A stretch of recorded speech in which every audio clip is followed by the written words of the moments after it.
The fluorescent lights of Franklin High hummed a monotonous tune, a stark contrast to the chaotic symphony of whispers and shuffling feet that echoed through the history classroom.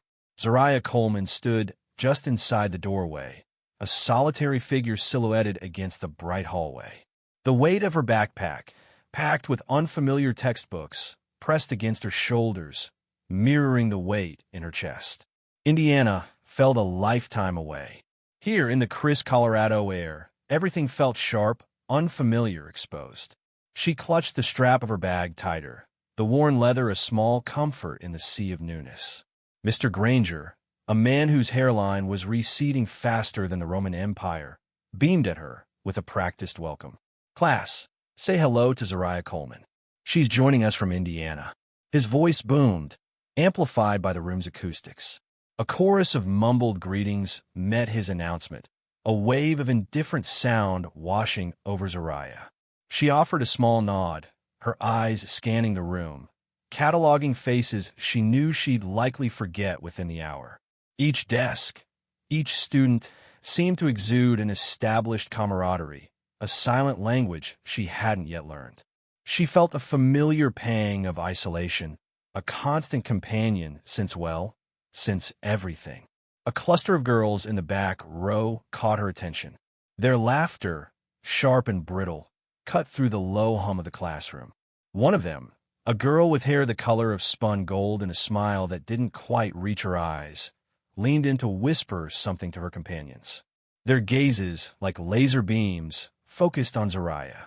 Addison, the golden-haired girl, felt a thrill of anticipation. A new student, a fresh canvas. Franklin High was her kingdom, and every newcomer was an opportunity to reaffirm her reign. This one, with her quiet demeanor and worn clothes, seemed particularly malleable. She nudged Tinsley, her sharp-tongued lieutenant. "Looks like we have a new project," she murmured, her voice laced with a saccharine sweetness that belied the malice in her eyes. Tinsley, ever eager to please her queen, grinned, a predatory glint in her eyes. "Indiana, she snorted, but she brought cornbread and boredom with her." Bailey, the quieter of the trio, giggled, a nervous flutter in her chest. She didn't necessarily enjoy the cruelty, but the fear of being excluded, of being on the receiving end of Addison's attention, was a stronger motivator. She echoed Tinsley's laughter, hollow and forced. Her internal monologue was a whirlwind of conflicting emotions. "It's just a joke, right? It's not really hurting anyone. Besides, Addison would turn on me if I said anything." Zariah, acutely aware of their scrutiny, felt a flicker of annoyance. She recognized the look, the assessing gaze, the barely concealed whispers, the predatory gleam in their eyes. She had seen it before. It was a universal language, spoken fluently by those who thrived on the discomfort of others. Her hand instinctively went to the small, worn leather bracelet on her wrist, a tangible reminder of her father's teachings. "Ignore them," she told herself, her internal voice a quiet echo of his words. "They want a reaction. Don't give them the satisfaction." Mr. Granger's droning voice about the Peloponnesian War faded into the background as Zariah's mind raced. She knew the drill. The whispers would escalate to taunts, the taunts to shoves, the shoves to something worse. She had learned the hard way that silence was often misinterpreted as weakness. But fighting back, that had consequences too. The memory of her father's training, the hours spent practicing self-defense in their small backyard, flashed through her mind. He had taught her not to seek conflict, but to be prepared for it. He had instilled in her a quiet strength, a resilience that she now clung to like a life raft. She took a deep breath, the scent of dust and old textbooks filling her lungs. The air in the classroom felt heavy, charged with an unspoken tension. She chose a desk in the front row, as far from the trio as possible, a strategic retreat in a battle she hadn't yet chosen to fight. Addison watched Zariah's deliberate movement, a smirk playing on her lips. "Playing hard to get, are we? We'll see how long that lasts." The challenge, the unspoken defiance in Zariah's quiet demeanor, only fueled her desire to break her. She thrived on the power, the control, the thrill of watching someone crumble under her pressure. She exchanged a look with Tinsley, a silent communication that solidified their shared objective. Zariah Coleman was their new target, and they wouldn't rest until she was begging for mercy. The hum of the fluorescent lights continued, a steady, unwavering backdrop to the silent war that had just begun. The fluorescent lights of the Franklin High cafeteria hummed, a monotonous drone that seemed to amplify the cacophony of teenage chatter. Zariah sat alone at a table by the window, the cold plastic digging into her thighs. Outside, the Colorado sky stretched vast and indifferent, a stark contrast to the claustrophobic feeling that pressed against her chest. She picked at the limp salad on her tray, the iceberg lettuce wilting under the weight of watery dressing. Each bite felt like a chore, a heavy lump settling in her stomach. Just blend in, she told herself, echoing her aunt's well-meaning but ultimately useless advice. Just get through the day. The thought, however, felt hollow, a fragile shell against the rising tide of unease. From across the room, she felt their gaze. Not a direct stare, not yet. More like a subtle pressure, a weight in the periphery of her vision. Addison, the epicenter of that pressure, held court at a table surrounded by her entourage. Her laughter, sharp and brittle, cut through the air, each burst punctuated by the sycophantic giggles of her followers. Zariah knew, with a certainty that settled deep in her bones, that the laughter wasn't genuine. It was a performance, a display of power meant to intimidate. She kept her eyes down, focusing on the wilting lettuce, willing herself to become invisible. The bell shrilled, signaling the end of lunch. Zariah gathered her tray, the plastic scraping against the table, a sound that seemed disproportionately loud in the sudden lull of conversation. As she made her way to the trash cans, a figure detached itself from Addison's table. Tinsley, the sharper-tongued of Addison's followers, sauntered towards her, a smirk playing on her lips. Zariah held her breath, her muscles tensing involuntarily. Tinsley brushed past, close enough for their shoulders to almost touch, and then, just as Zariah exhaled, she heard a soft pop. She looked down. A wad of bright pink gum was stuck to her fingers, its sugary scent clinging to the air like a mocking reminder of her vulnerability. Zariah felt a flicker of anger, a hot spark in the pit of her stomach. But she quickly extinguished it, reminding herself that reacting would only give them what they wanted. Don't engage, she thought, her jaw tight. Don't give them the satisfaction. She peeled the gum off her fingers, the sticky residue clinging stubbornly to her skin, and walked away, her spine rigid, her gaze fixed straight ahead. The next day, the subtle harassment escalated. Zariah walked to her locker, the metallic scent of stale air and old paint filling her nostrils. She turned the combination lock, the clicks echoing in the quiet hallway. When she opened the locker door, a wave of unease washed over her. Her history textbook, the one she needed for the next class, was gone. In its place was a crumpled note, scrawled in messy handwriting. Lost something? A wave of cold dread washed over her. She looked around the empty hallway, the lockers lining the walls like silent sentinels. The silence felt heavy, oppressive. They're watching, she thought, the realization sending a shiver down her spine. They're enjoying this. She closed her locker, the metallic clang reverberating in the empty hallway, each sound amplified in the silence. She leaned against the cool metal, her heart pounding against her ribs.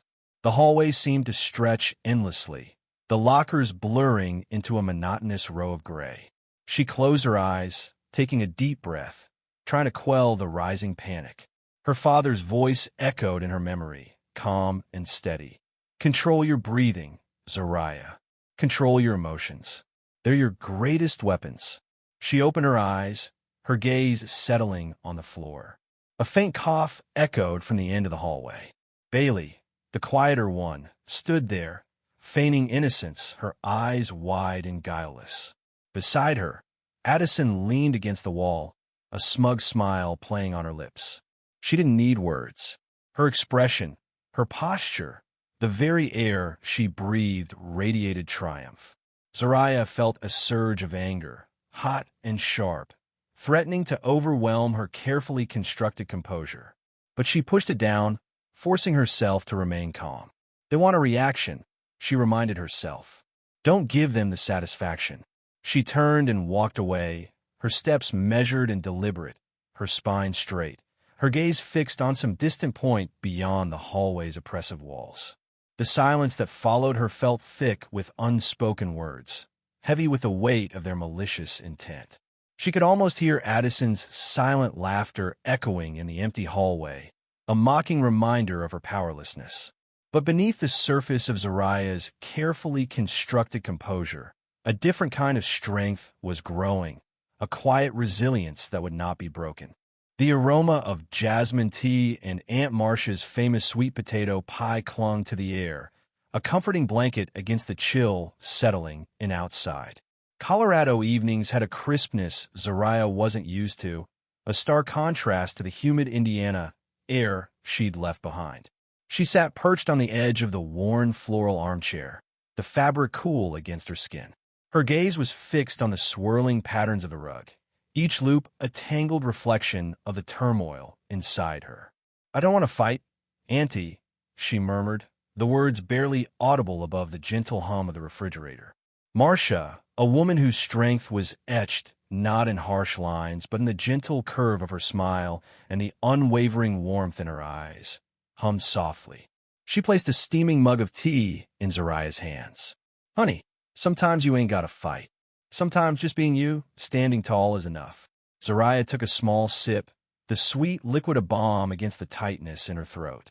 But she hesitated, the image of Addison's sneering face, Tinsley's sharp laughter, and Bailey's eager nods flashing before her eyes. They won't stop.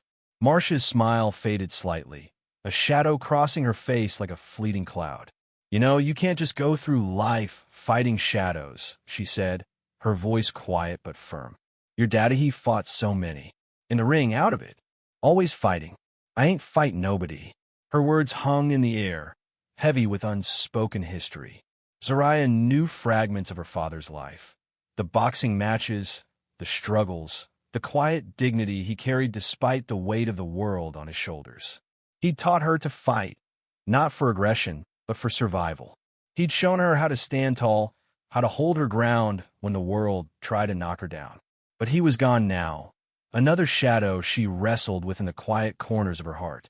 "He wanted me to be strong," Zariah whispered, her voice catching. "He wanted you to live, baby girl." Marcia corrected gently, her hand resting on Zariah's knee.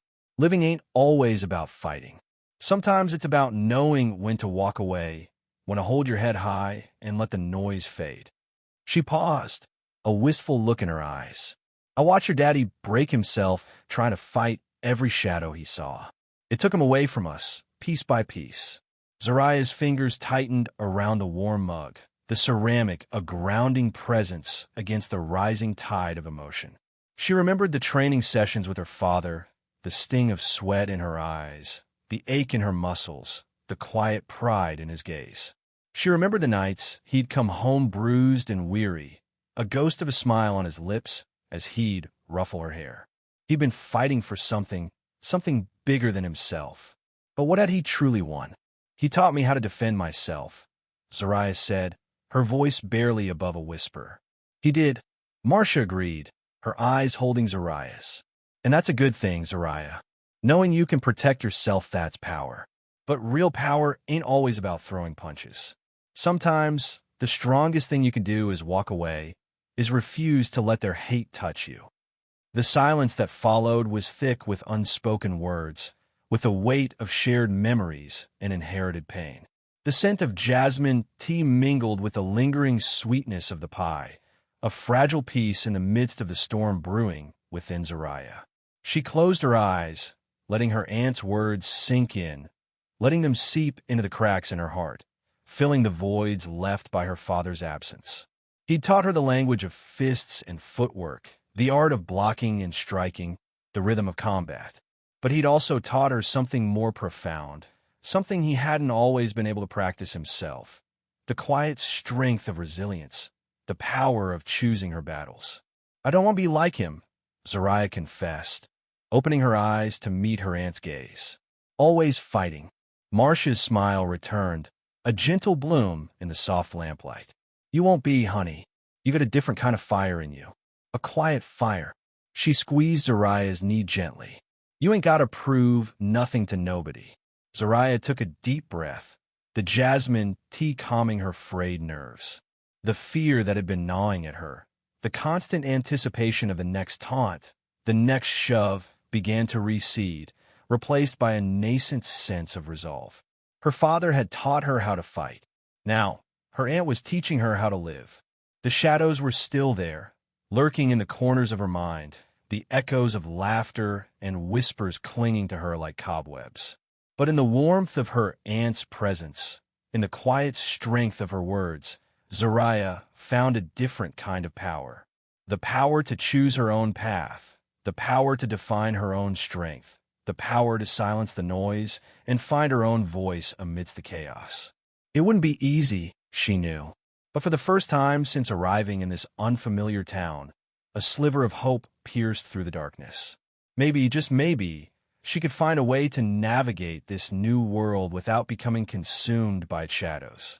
The squeak of sneakers on polished wood, the rhythmic thud of dodgeballs, the shrill cries of students, these were the sounds that filled the Franklin High Gymnasium. Zariah stood near the back wall, a silent observer in this chaotic ballet of adolescent energy. She held the red rubber ball loosely in her hand, its textured surface a stark contrast to the smooth coolness of the wall against her back. Her eyes scanned the court, not with any competitive fire, but with a detached calculation, mapping the trajectories of the balls, the movements of the players. Dodgeball, another pointless ritual of high school, a display of tribalism masquerading as sport. She felt a familiar pang of isolation, a quiet echo of the grief that still clung to her like a second skin. Here, amidst the boisterous laughter and shouts, she was a ghost, unseen, unheard, just the way she preferred it, just the way she needed it to be. A shadow fell across her periphery. Zariah didn't need to look to know who it was. The scent of vanilla and something artificially sweet like the cheap candy Tinsley favored hung in the air. A snicker, sharp and brittle, cut through the general din. Look who it is. Tinsley's voice dripped with a saccharine malice that made Zariah's jaw clench. Hiding again, Coleman? Zariah didn't respond. Ignoring them was her strategy, her shield. She'd learned long ago that engaging only fueled the fire. Her father's voice echoed in her memory, calm and steady. Still waters run deep, Zariah. Don't waste your energy on those who don't deserve it. Kakaditong. Tinsley pressed, her voice louder now, attracting the attention of others. Zariah felt the weight of gazes, curious, amused, expectant. A low hum of anticipation filled the air. The game seemed to slow, the rhythmic thud of the balls fading into the background as the focus shifted to her. This was what Tinsley wanted, an audience for her cruelty, a stage for Zariah's humiliation. Zariah took a slow, measured breath, her eyes still fixed on the opposite wall, a blank canvas upon which she projected nothing. She felt a flicker of annoyance, a spark of defiance igniting within her. Still waters, yes, but even still waters could be stirred. The ball struck her squarely in the face, a stinging blow that snapped her head back. The gym erupted in laughter, a cacophony of jeers and cheers. Zariah tasted blood, a metallic tang that mingled with the lingering sweetness of Tinsley's perfume. She slowly brought her hand to her lip, her fingers coming away stained crimson. The laughter seemed to amplify, echoing in her ears, a mocking soundtrack to her pain. A wave of white-hot rage washed over her, obliterating the carefully constructed wall of indifference she had built around herself. Her father's words, usually a source of strength, seemed to dissolve in the face of this raw, visceral anger. This wasn't about strategy anymore. This was about survival. Zariah's eyes, usually guarded and distant, locked on Tinsley. The amusement in Tinsley's eyes faltered, replaced by a flicker of unease. Zariah saw it, a fleeting moment of vulnerability, and it fueled her further. She tossed the ball she held to the ground, the sound a sharp punctuation mark in the sudden silence that had fallen over the gym. She walked towards Tinsley, each step deliberate, measured, the squeak of her sneakers on the polished floor a slow, steady drumbeat. The air crackled with tension, the anticipation palpable. The other students parted like the Red Sea, creating a path for her, their eyes wide with a mixture of fear and fascination. "You got a problem?" Zariah asked, her voice low, almost a growl. The words hung in the air, heavy with unspoken threat. Tinsley's bravado seemed to evaporate. She took a step back, her eyes darting around, searching for her usual allies, for the safety of the crowd. But the crowd had shifted, their allegiance uncertain. "I was just playing," Tinsley stammered, her voice thin and reedy. Zariah stopped inches from her, the air thick with unspoken hostility. The scent of vanilla and cheap candy was suffocating.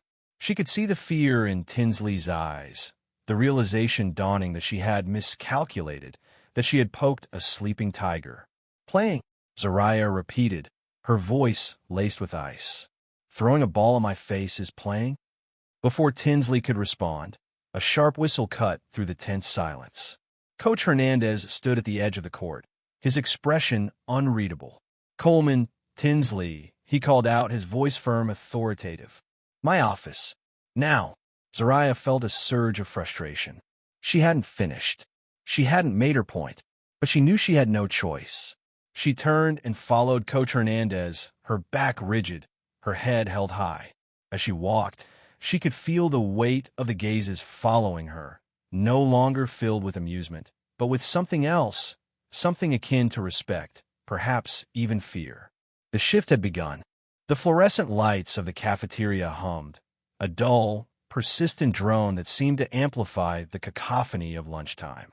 The air hung thick with the smell of reheated pizza and something vaguely sweet, like stale cookies. Zariah sat alone at a table near the window, her back to the wall. Her gaze drifted over the sprawling football field outside, a patch of vibrant green against the backdrop of the Colorado Rockies. She hadn't touched the limp salad on her tray. Each day, the same. The same forced smile from the lunch lady, the same bland, unappetizing meal, the same gnawing emptiness in her stomach that had nothing to do with hunger. She could feel the stares, the whispers, like ants crawling on her skin. They thought she couldn't hear them, that she was oblivious. But Zariah heard everything. The snickers, the hushed comments about her clothes, her hair, her silence. She absorbed it all, letting it settle into the quiet well of her indifference. It was a defense mechanism, a shield she'd built over years of being the new girl. A shield forged in the fires of her grief, tempered by the solitude that followed her father's death. Here, in this new town, in this sea of unfamiliar faces, the familiar sting of isolation was both a comfort and a curse. It was a space she knew how to navigate, a landscape she understood. Loneliness was a familiar ache, a dull throb that was easier to bear than the vulnerability of connection. A shadow fell over her table, blocking the weak winter sunlight. Zariah didn't need to look up to know who it was. The air crackled with a sudden, charged energy, the way it always did when Addison was near. "Hey, I think it's cute how you keep sitting out here like you don't want to make friends." Addison's voice dripped with a saccharine sweetness that Zariah recognized as pure venom. Zariah's gaze remained fixed on the football field. The snow-capped peaks of the mountains seemed impossibly distant, a world away from the suffocating confines of the cafeteria. Inside, a storm was brewing. She could feel it gathering force in the pit of her stomach, a cold, hard knot of tension. Tinsley and Bailey, Addison's ever-present shadows, giggled nervously behind her. Their laughter was high-pitched and brittle, like glass about to shatter. Zariah felt a flicker of something akin to pity for them. They were so desperate for Addison's approval, so eager to be a part of her cruel reign, that they were willing to sacrifice their own dignity at her altar. "Seriously," Addison continued, her voice laced with mock concern. "You've been here for, a week, and you haven't even tried to talk to anyone. It's kind of sad, really." Zariah's grip tightened on her fork, the metal prongs digging into her palm. She took a slow, measured breath, reminding herself of her father's words. Control your emotions, Zariah. They are your strength, not your weakness. She finally turned her head, her gaze meeting Addison's. Her eyes were calm, unreadable, like a still lake reflecting a stormy sky. I'm good, she said quietly. Addison's smile faltered. The casual dismissal, the complete lack of fear in Zariah's eyes, threw her off balance. This wasn't how it was supposed to go. The new girl was supposed to cower, to plead, to beg for acceptance into the social hierarchy. She wasn't supposed to look at Addison with such unsettling composure. Good, Addison repeated, her voice edged with disbelief. You're good? Sitting here all alone, like a loser? Zariah's lips curved into a faint, almost imperceptible smile. Not even close. The words hung in the air, heavy with unspoken meaning. Addison's face flushed a deep crimson. The laughter of her followers died abruptly, replaced by an uneasy silence. They could sense the shift in the atmosphere, the subtle but undeniable power play that had just taken place. Zariah, in her quiet defiance, had exposed the hollowness of Addison's threats. Addison's eyes narrowed. She leaned closer, her voice dropping to a low, menacing whisper. You think you're so tough, don't you? Just because you're... She trailed off, her words hanging unfinished. The unspoken slur, the thinly veiled racism, hung in the air like a toxic fume. Zariah's expression remained unchanged, but inside, a cold fire ignited. It was a familiar fire, one she had learned to control, to channel into a quiet strength. Her father's voice echoed in her mind. Never let them see you break, Zariah. Never let them see your fear. Zariah stood up slowly, pushing her chair back with a soft scrape against the linoleum floor. She towered over Addison, her height adding to the sense of quiet intimidation. She didn't say a word. She didn't need to. Her silence spoke volumes. It was a silence that held the weight of her pain, the depth of her resilience, the unwavering strength of her spirit. It was a silence that challenged Addison, that dared her to push further.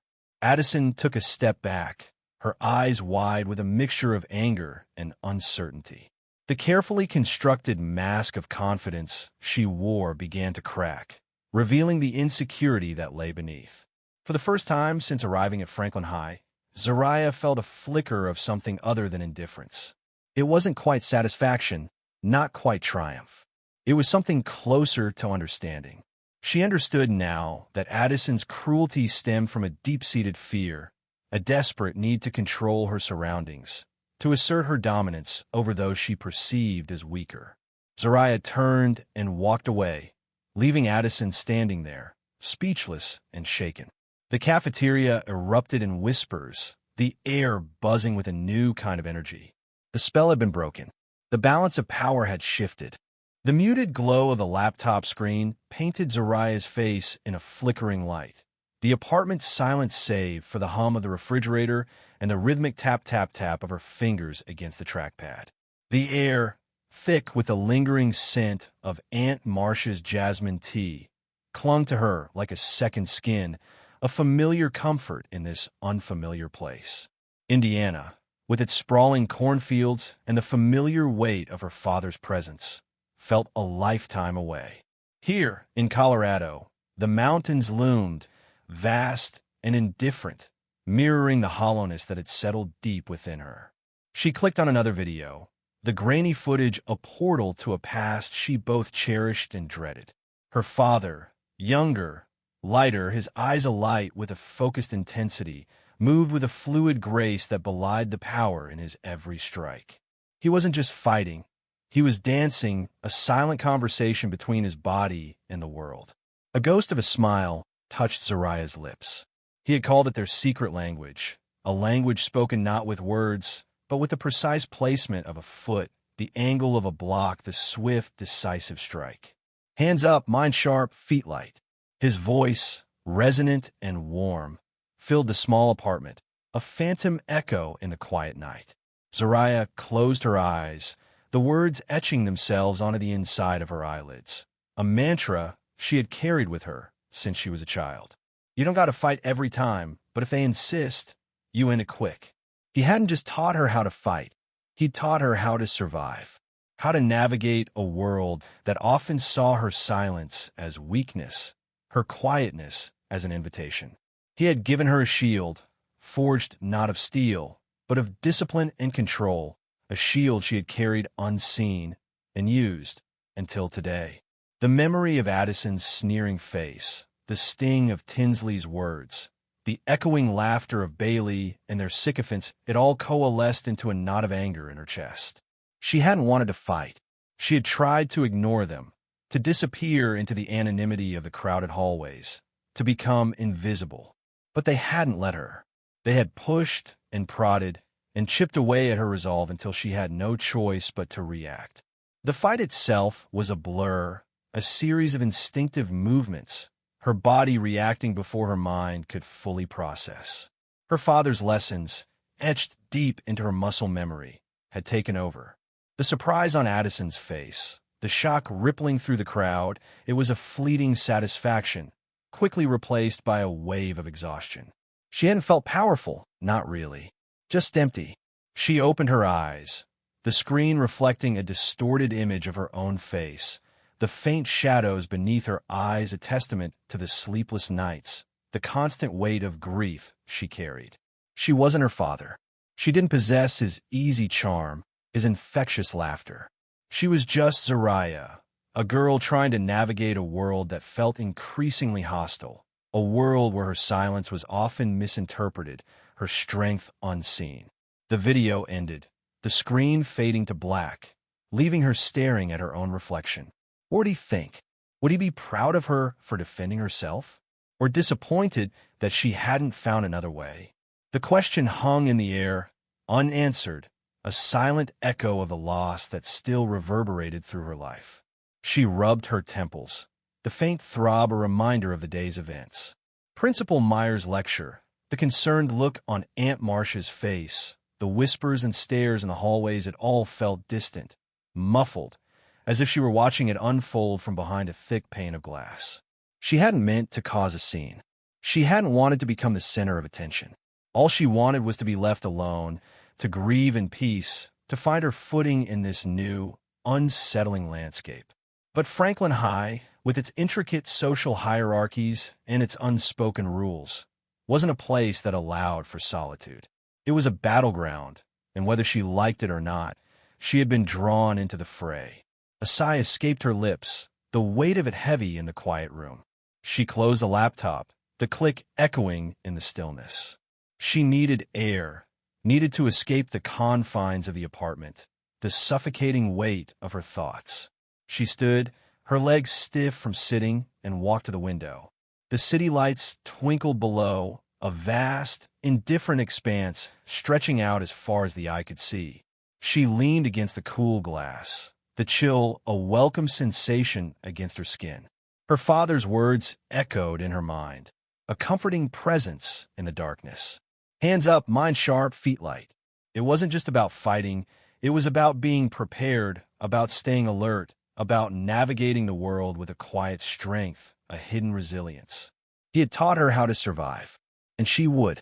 She would survive high school. She would survive the whispers and stares. She would survive the grief that threatened to consume her.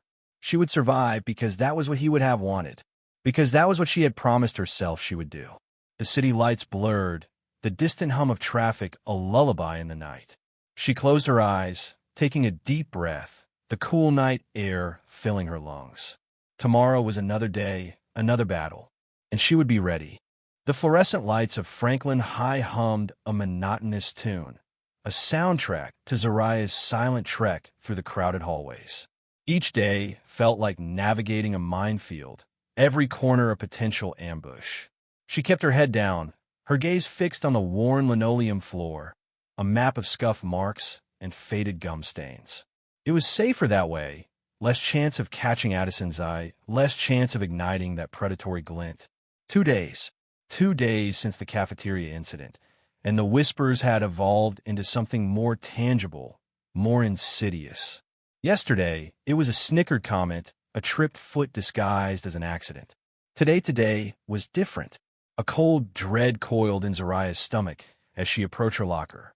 The metallic tang of fear, a familiar taste, coated her tongue. She knew, somehow before she even saw it.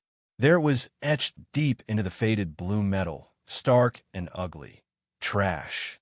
The word screamed at her, a violation not just of her locker, but of something deeper within. Her fingers traced the jagged lines, the cold metal biting into her skin. The sensation was oddly grounding, a stark contrast to the swirling chaos within. Trash. The word echoed in her mind, a discordant note in the silent symphony of her thoughts. Her father's voice, a low rumble of admonishment, whispered in the back of her mind. Never let them see you break, Zariah. She closed her eyes, inhaled deeply, the stale air of the hallway filling her lungs. Control. She needed control. This was just a word. Scratches on metal. It couldn't touch the steel core her father had forged within her. But beneath the carefully constructed facade, a flicker of something hot and volatile sparked. Anger. Not the explosive, outward kind, but a slow, simmering burn that threatened to consume her from the inside out. The hallway buzzed around her, oblivious to the war raging within her. Lockers slammed. Laughter echoed. The mundane rhythm of high school life continued, undisturbed by the single word that had carved a chasm in Zariah's carefully constructed peace. She opened her locker, the screech of metal grating on metal a jarring counterpoint to the hallway's hum. Her hands moved mechanically, retrieving her textbooks, her movements precise, almost robotic. Each action was a deliberate exercise in control, a refusal to let them see the cracks forming in her armor. Later, in history class, the whispers started again, a low murmur that prickled at the edges of her awareness. She focused on Mr. Henderson's droning voice, the rise and fall of his intonation a hypnotic rhythm against the backdrop of rustling papers and stifled coughs. The words washed over her, meaningless sounds in a sea of internal turmoil. She could feel Addison's gaze, a tangible weight on her back, burning into her skin. Lunch. The thought alone sent a wave of nausea through her. The cafeteria, once a place of anonymous refuge, had become a battleground. She considered skipping, retreating to the quiet sanctuary of the library, but the thought of giving them that satisfaction, of letting them win, was unbearable. She would face them. She would face them with the same stoic indifference she had cultivated over the years, a shield against their petty cruelty. The air in the cafeteria was thick with the smell of overcooked pizza and teenage angst. Zariah moved through the crowded space, her tray held steady, her gaze fixed on the empty table in the far corner. Just a few more steps. She almost made it. A sudden splash of cold liquid, the sting of tomato sauce against her skin, shattered the fragile illusion of peace. Her new shoes, the ones Aunt Marca had scrimped and saved to buy her, were stained a garish red.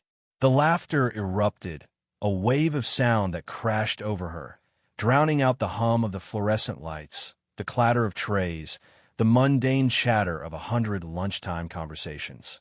Zariah stood frozen, her body rigid, the weight of 100 stares pressing down on her. She looked down at her ruined shoes, the vibrant red a stark contrast to the pristine white canvas. A single tear traced a path down her cheek, a solitary crack in the carefully constructed facade. Oops! Addison's voice, dripping with fake concern, cut through the laughter. Clamsy me. Tinsley and Bailey giggled, their eyes bright with malicious glee. The crowd parted, creating a circle around Zariah, a silent audience to her humiliation.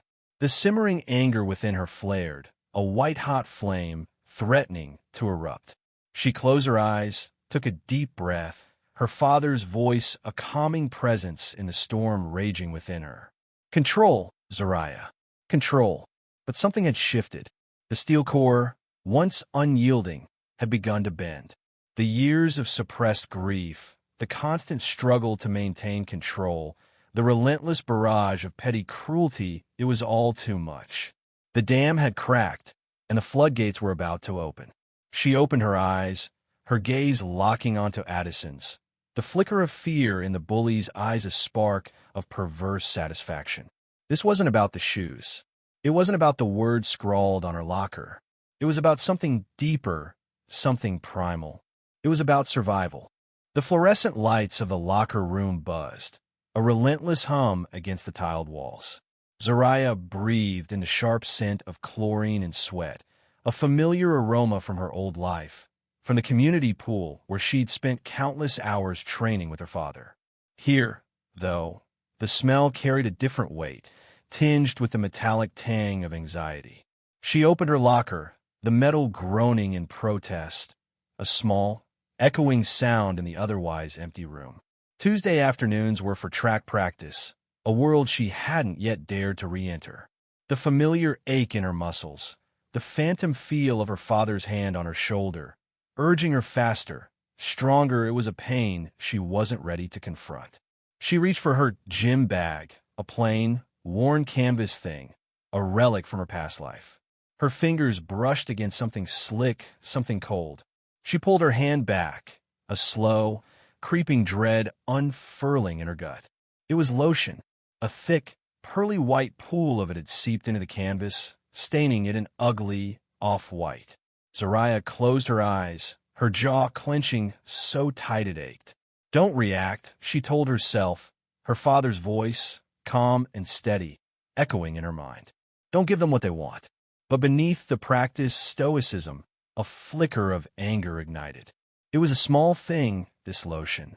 Yet, it was a violation, a deliberate act of malice. It spoke volumes about the kind of people she was dealing with. She heard the snickers first, the soft, high-pitched sounds that grated on her nerves. Then, Addison's voice, dripping with fake sweetness. "Oops," she drawled, a smirk playing on her lips. "Looks like someone had a little accident." Tinsley and Bailey flanked her, their faces alight with a cruel amusement. The fluorescent lights glinted off Addison's perfectly straightened hair, highlighting the sharp angles of her face. Zariah looked at them, really looked at them, a cold, assessing gaze. 3 against 1, just like always. But this time, something was different. The fear, the crippling uncertainty she'd felt before, it was muted, replaced by a quiet, simmering rage. A slow burn that started in her stomach and radiated outwards. She didn't speak, didn't even acknowledge their presence with a flicker of her eyes. She simply reached in her locker, pulled out a small towel, and began methodically wiping the lotion from her hands. The silence stretched, punctuated only by the buzzing of the lights. Addison shifted, a flicker of impatience in her eyes. This wasn't the reaction she'd expected. Zariah's quiet composure, her deliberate movements, it unnerved her. "You're not even going to say anything?" Addison pressed, her voice laced with a hint of frustration. Zariah finally looked up, her gaze steady, unwavering. "What's there to say?" Her voice was quiet, almost a whisper, but it cut through the room, sharp and clear. Addison bristled. This quiet defiance, this refusal to play the victim, it infuriated her. "You think you're so tough," Addison sneered, stepping closer, invading Zariah's space. "You think you can just ignore us?" Zariah continued, wiping her hands, her movements slow, deliberate.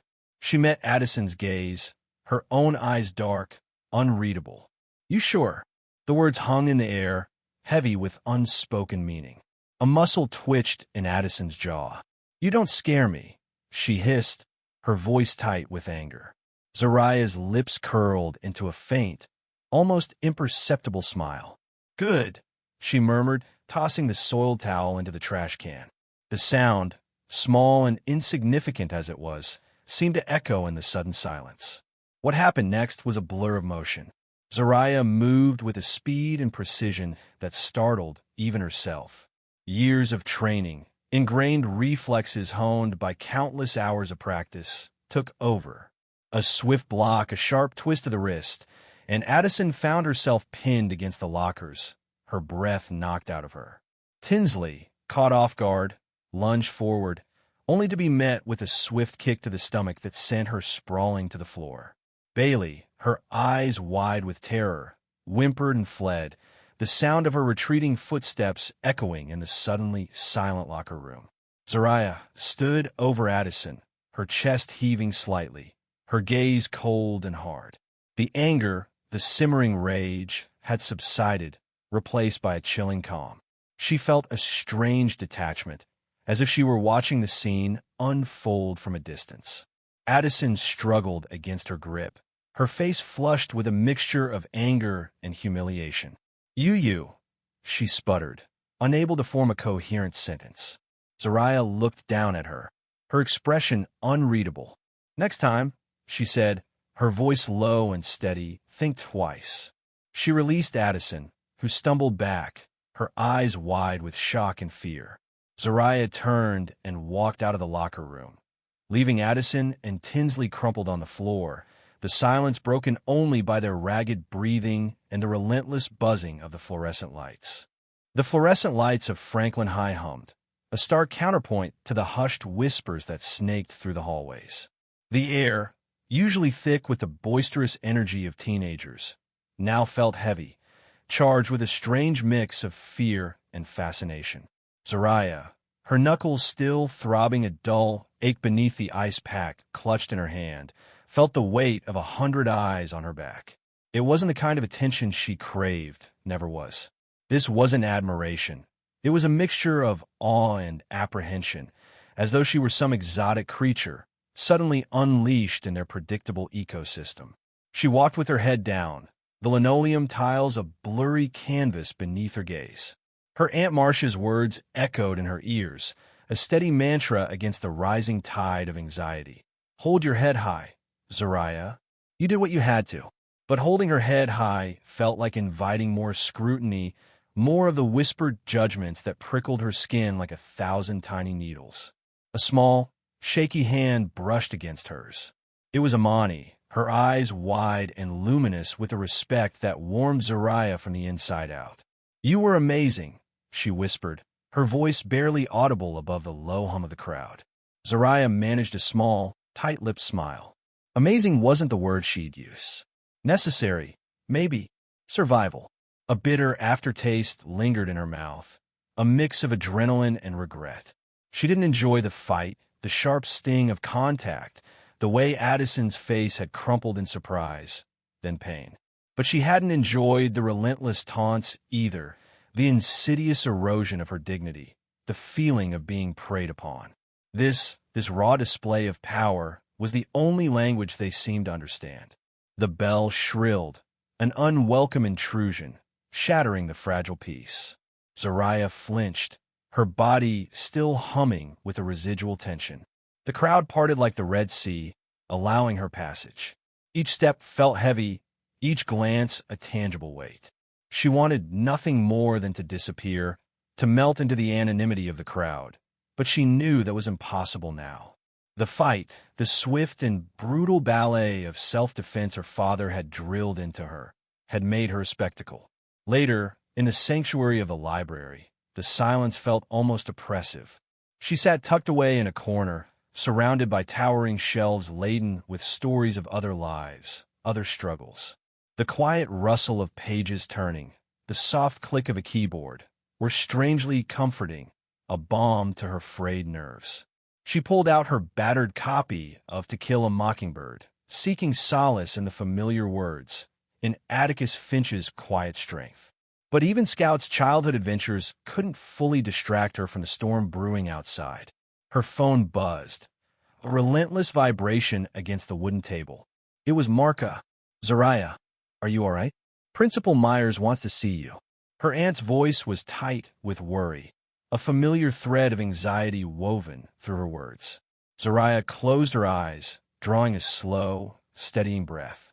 The inevitable reckoning. She'd known it was coming. She'd replayed the fight 100 times in her head, dissecting each move, each reaction. Had she gone too far? Had she crossed the line?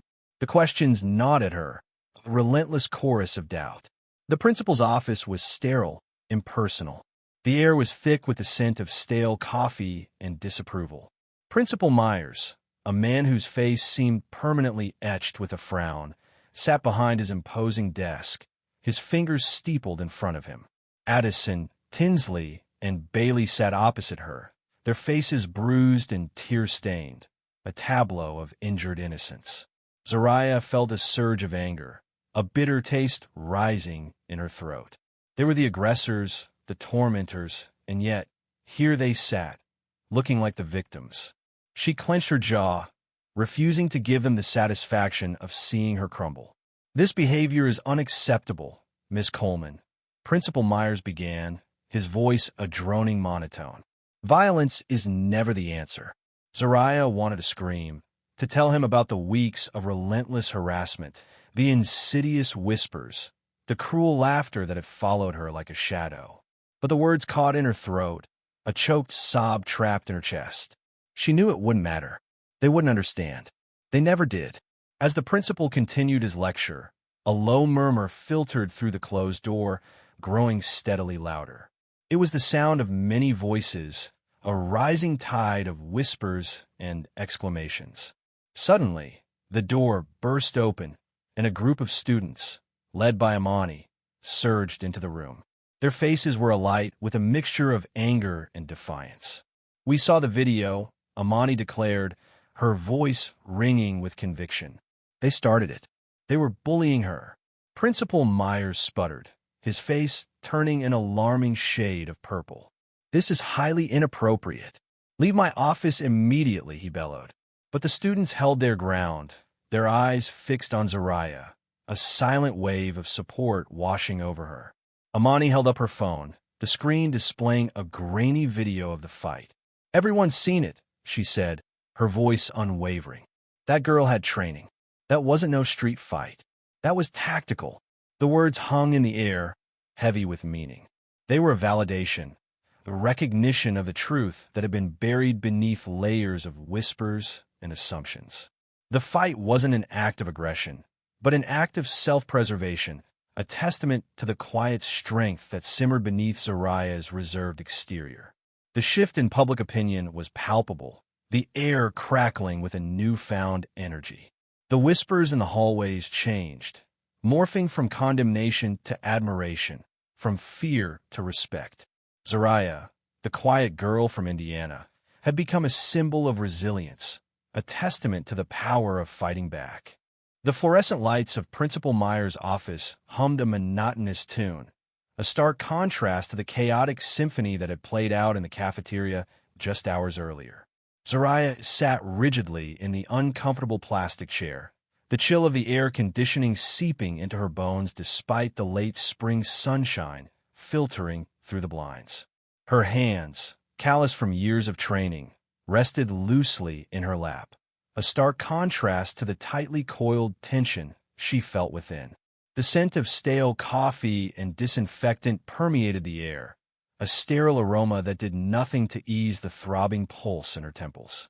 She observed the diplomas lining the wall, the framed photographs of smiling students, awards of achievement, all testaments to a world she felt increasingly disconnected from.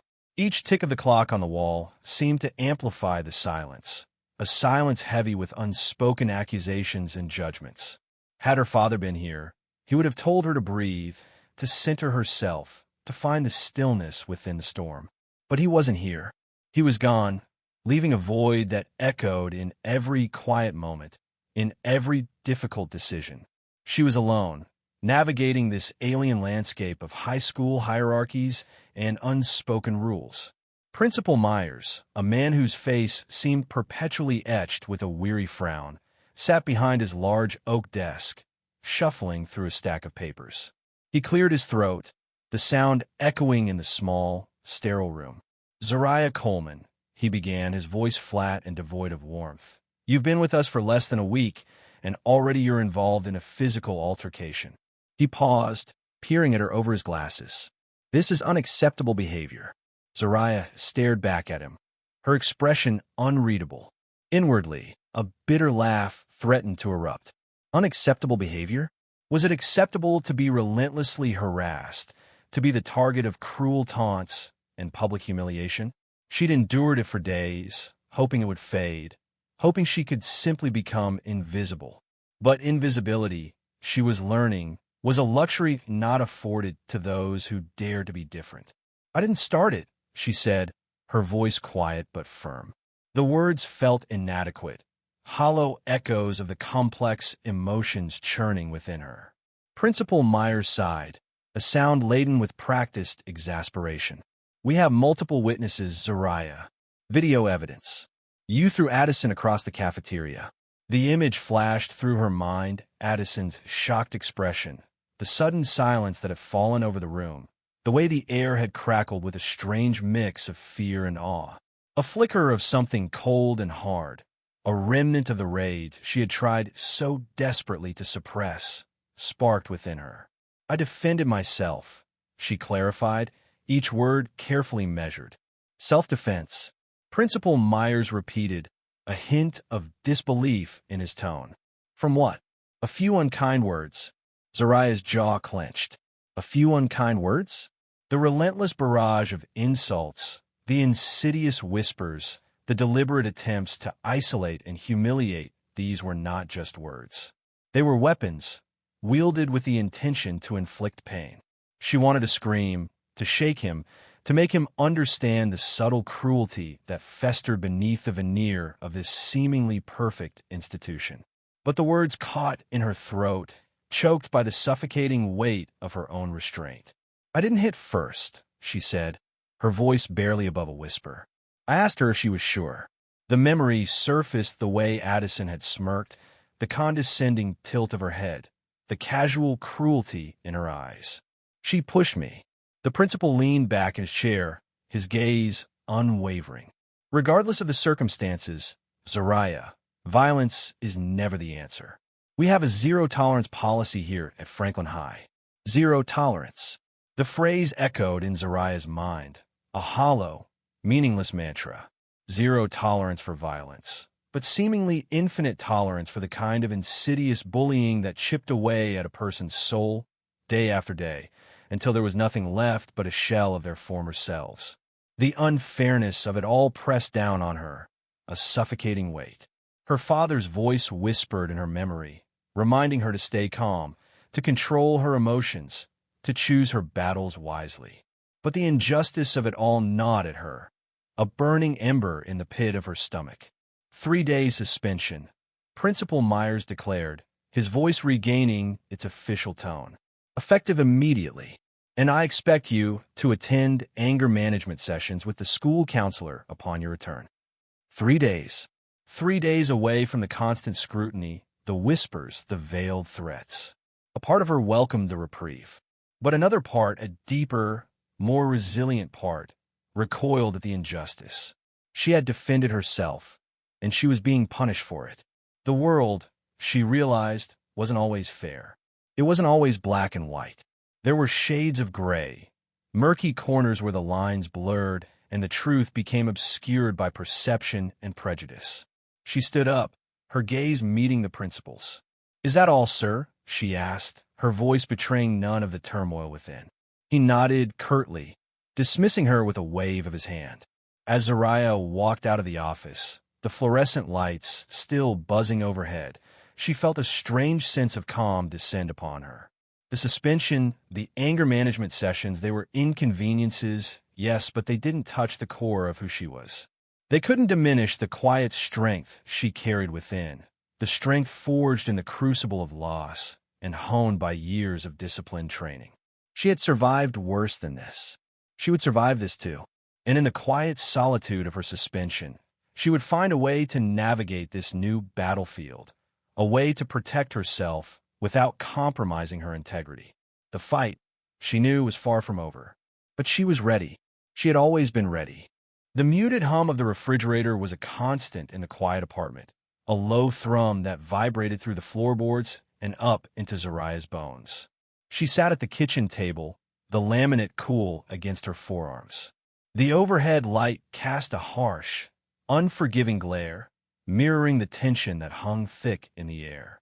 Aunt Marcia, her face etched with a mixture of concern and weariness, sat opposite her, a mug of chamomile tea cradled in her hands. Steam curled upwards, a fleeting wisp against the stark white walls. You didn't have to do all that, Zariah. Marcia's voice was soft, almost a whisper, as if afraid to break the fragile peace that had settled after the storm. Zariah traced the rim of her own glass, the condensation leaving a damp circle on the table. Her silence wasn't defiance, not really. It was a shield, a way to hold back the torrent of emotions that threatened to spill over. She could still feel the adrenaline buzzing beneath her skin, a phantom echo of the confrontation in the school hallway. The shouts, the gasps, the sudden, shocked silence it played on repeat in her mind, a grainy film reel projected onto the back of her eyelids. Marcia sighed, the sound heavy with unspoken worry. I know those girls were wrong, Zariah. But violence, she trailed off, searching for the right words, the ones that wouldn't shatter the delicate balance they had managed to achieve. Zariah finally lifted her gaze, her eyes, usually so guarded, revealing a flicker of something raw and untamed. I did, though, she said, her voice low and steady, each word a carefully placed stone in a crumbling wall. I did have to. Marcia's eyebrows furrowed, a crease forming between them. Why, Zariah? Tell me why. You could have walked away. You could have told the teacher. There were other options.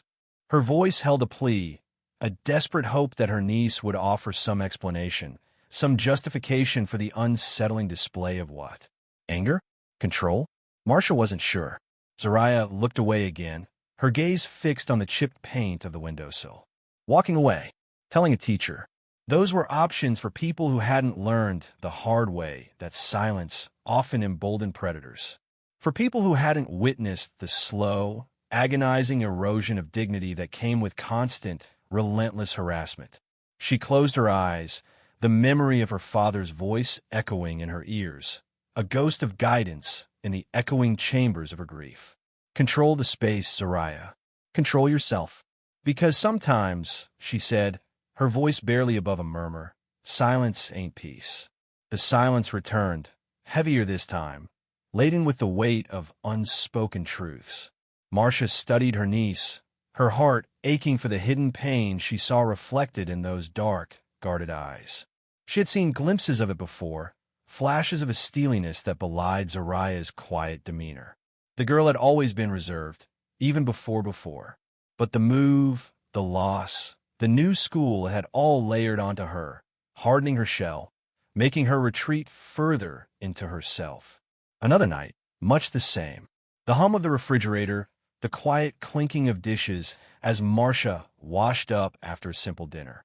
Zariah sat at the table again, sketching in a worn notebook. The lines were sharp, precise, the strokes of the charcoal echoing the controlled movements of her earlier confrontation. You know, Marcia began, her voice hesitant, fighting fire with fire it doesn't always put out the flames. Zariah didn't look up, her hand continuing its steady rhythm across the page. It did today, she replied, her voice flat, devoid of emotion. Marcia leaned against the counter, watching her niece. But what about tomorrow? And the day after that? You can't just keep fighting everyone who crosses you. Zariah finally paused, her hand hovering over the page. She knew her aunt was right. This wasn't a sustainable solution. But what were the other options? To endure the endless taunts, the whispered insults, the constant, insidious chipping away at her self-worth? To shrink, to disappear, to become the ghost they wanted her to be? The thought sent a shiver down her spine. I'm not fighting everyone, she said, her voice quiet but firm. I'm fighting for myself. Marcia pushed off the counter, crossing the room to stand behind Zariah. She looked down at the sketch, a swirling vortex of dark lines that seemed to pulse with a hidden energy. And what happens when you run out of fight, Zariah? Her voice was gentle, laced with a deep, abiding concern. Zariah closed her eyes, the image of Addison's sneering face flashing behind her eyelids. The casual cruelty in her eyes, the smug satisfaction in her voice, it was a familiar ache, a dull throb that resonated with a lifetime of microaggressions, of being othered, of being seen as a target. She wasn't running out of fight. She was just beginning to understand its true purpose. I won't, she whispered, her voice barely audible. I won't run out. A few nights later, the air in the apartment felt lighter, the tension that had clung to the walls beginning to dissipate. Zariah sat on the floor, her back against the sofa, a book open in her lap. Marcia sat beside her, flipping through a magazine. Coach Hernandez called. Marcia said, her voice casual, as if mentioning the weather. Zariah's head snapped up, her eyes wide with surprise. Coach Hernandez? Marcia nodded, a small smile playing on her lips. He said he saw what happened at school. Said you have some impressive skills. Zariah's cheeks flushed, a wave of heat rising up her neck. She hadn't expected anyone, least of all a teacher, to acknowledge her actions in a positive light. She had braced herself for suspension, for expulsion, for the inevitable lecture about the dangers of violence. What else did he say? Zariah asked, her voice barely a whisper. Marcia closed her magazine, her gaze meeting Zariah's. I want to talk to you about channeling that energy in a more productive way. Zariah's mind raced. Channeling her energy. Was he suggesting? A flicker of hope, tentative and fragile, ignited within her. Maybe, just maybe, there was a way to turn this anger, this grief, this raw, untamed power into something more. Something better. A silence settled between them, but this time, it wasn't heavy with tension. It was the quiet before a storm, yes, but this time, the storm felt different. It felt like potential. It felt like change. He also said, Marcia continued, her voice soft but firm, that sometimes the quiet ones are the strongest. Zariah looked down at her hands, the calluses on her knuckles a testament to years of training, of pushing herself to the limit, of honing her body into a weapon. She had always thought of her quietness as a weakness, a vulnerability. But maybe, just maybe, her aunt was right. Maybe silence wasn't just a shield. Maybe it was a source of strength. Maybe it was the calm before the storm, the gathering of energy before the inevitable strike. A slow smile spread across Zariah's face, a rare and precious thing. It wasn't a smile of happiness, not yet, but it was a smile of understanding, a smile of acceptance, a smile of resolve. The fluorescent lights of Franklin high-hummed a monotonous tune, a soundtrack to Zariah's hesitant steps. It had only been a week, a suspension that felt like an eternity, but the air still crackled with the aftermath.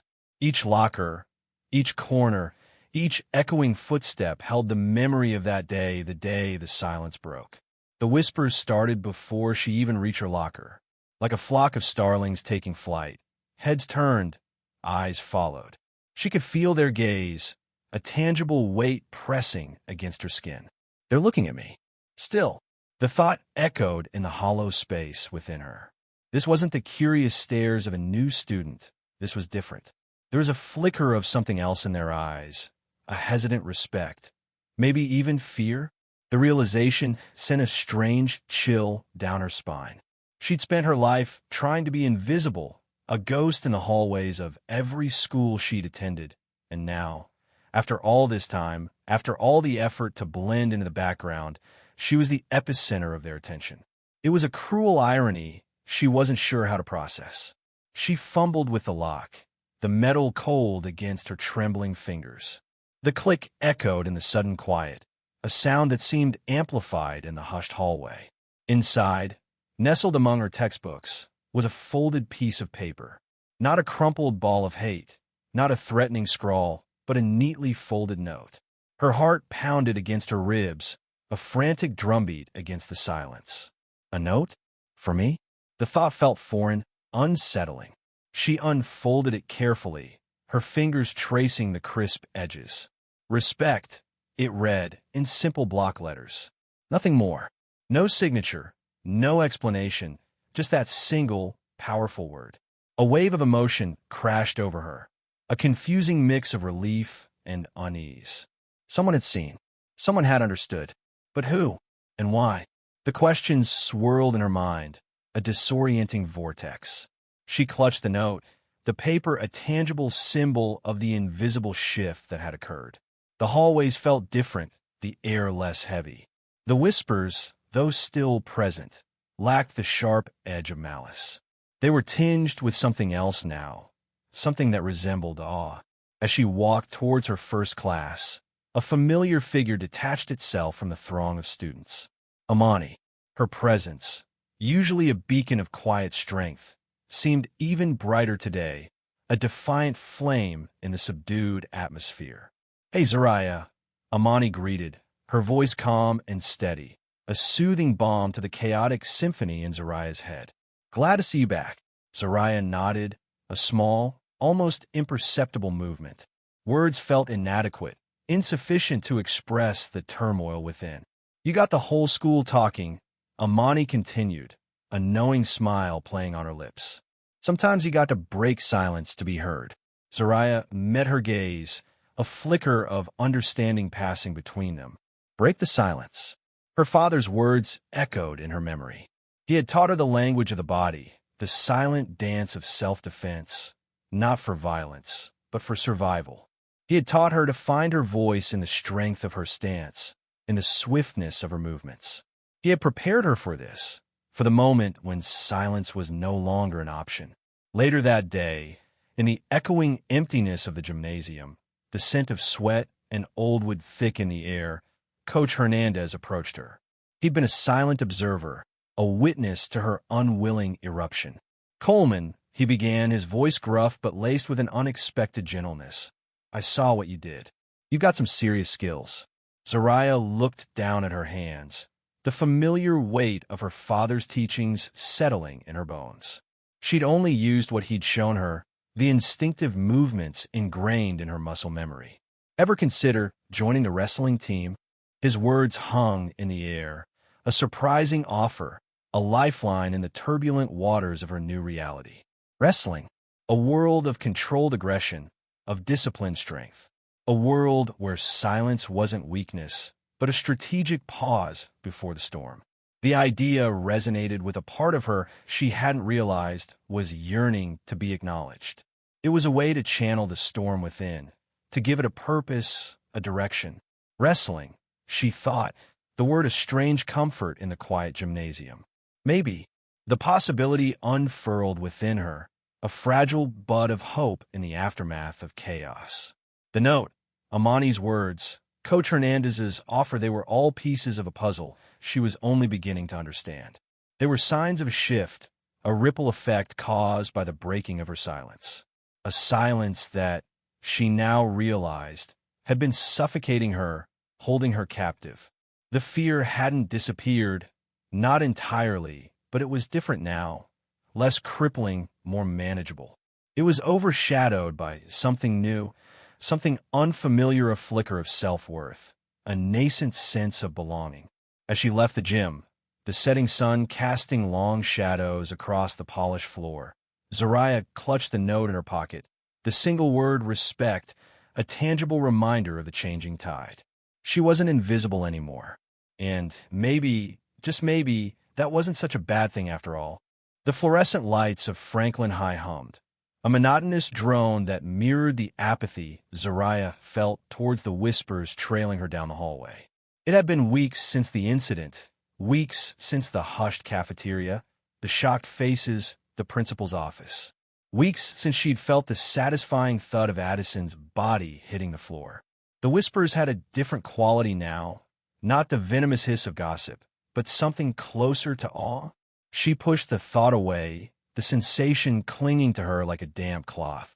She had no use for their awe, for their belated recognition of her strength. Strength she hadn't wanted to reveal, a strength born of grief and honed in the quiet hours after her father's death. She saw Addison near her locker, a stark contrast to the bravado she usually exuded. Gone was the entourage, the mocking laughter, the carefully crafted mask of popularity. Addison stood alone, her shoulders slumped, her eyes shadowed. Zariah felt a flicker of something. Not pity, not quite.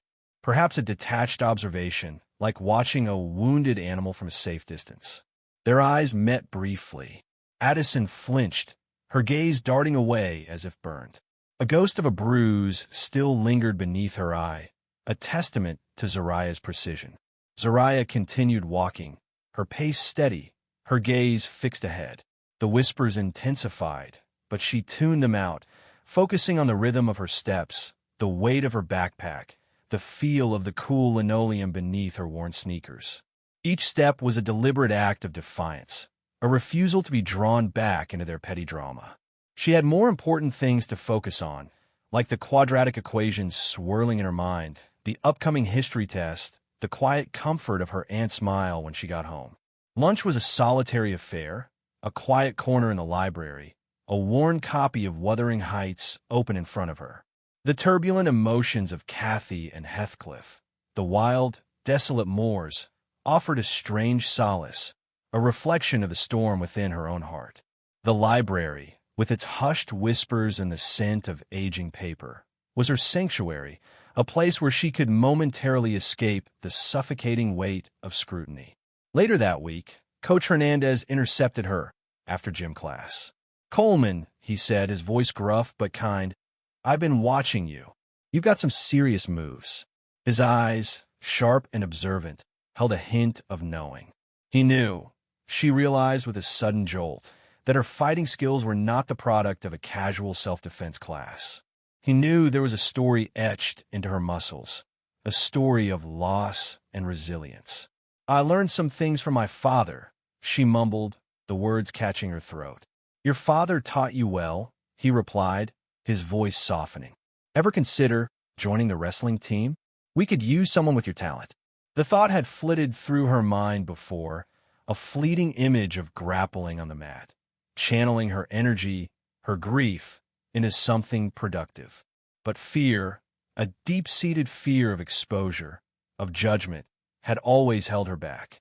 "I don't know, Coach," she said, her voice barely a whisper. "I don't really fit in." He chuckled, a low rumble in his chest. "Fit in? Coleman, you'd kill it. Besides, fitting in is overrated." The fluorescent lights of Franklin High buzzed overhead, casting a sterile glow on the freshly waxed floors. Zariah walked them now, a different weight in her steps.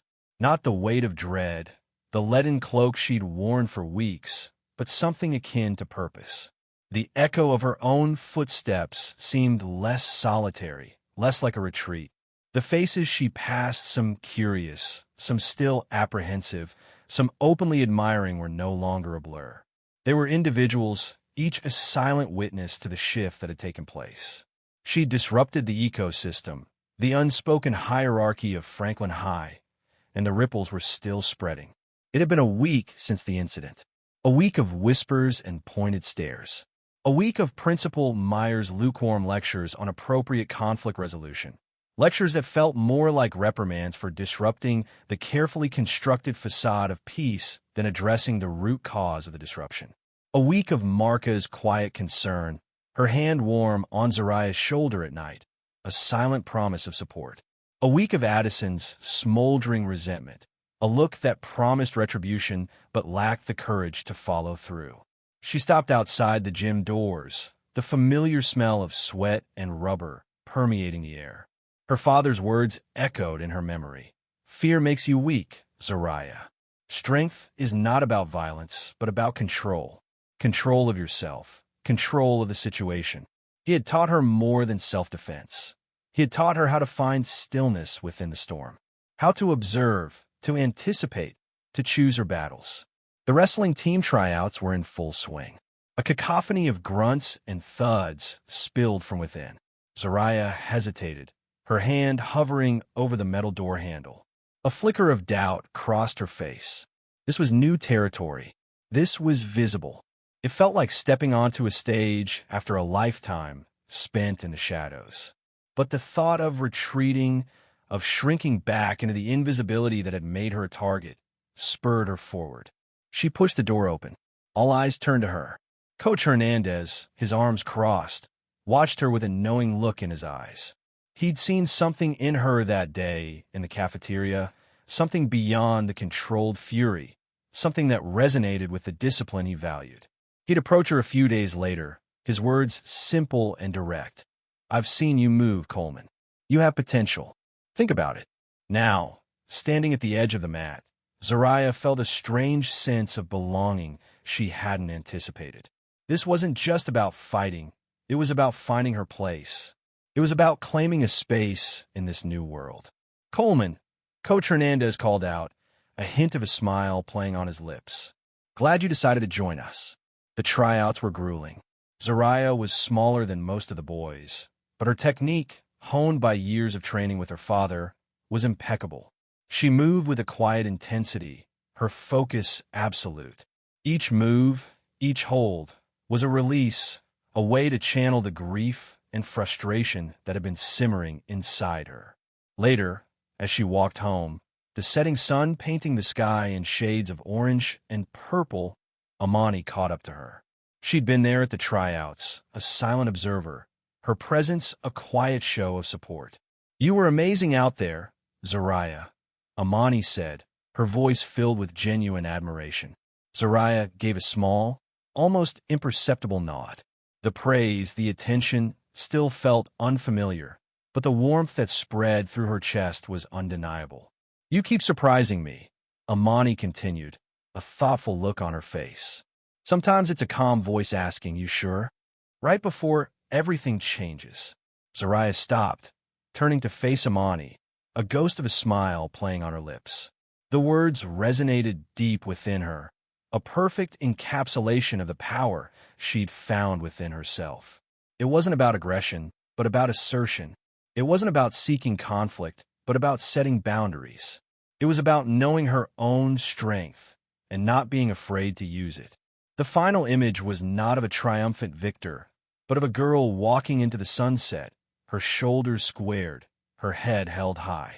The silence that surrounded her was no longer the silence of isolation, but the silence of strength, the silence of someone who had found her voice, not in shouted words, but in deliberate action. The whispers in the hallways had changed their tone. They were no longer whispers of fear or ridicule, but whispers of respect. Zariah Coleman, the quiet girl, had become a symbol of resilience, a testament to the power of standing up, not just for oneself, but for what is right. The landscape of Franklin High had shifted, and in the quiet strength of one girl, a new equilibrium was being found.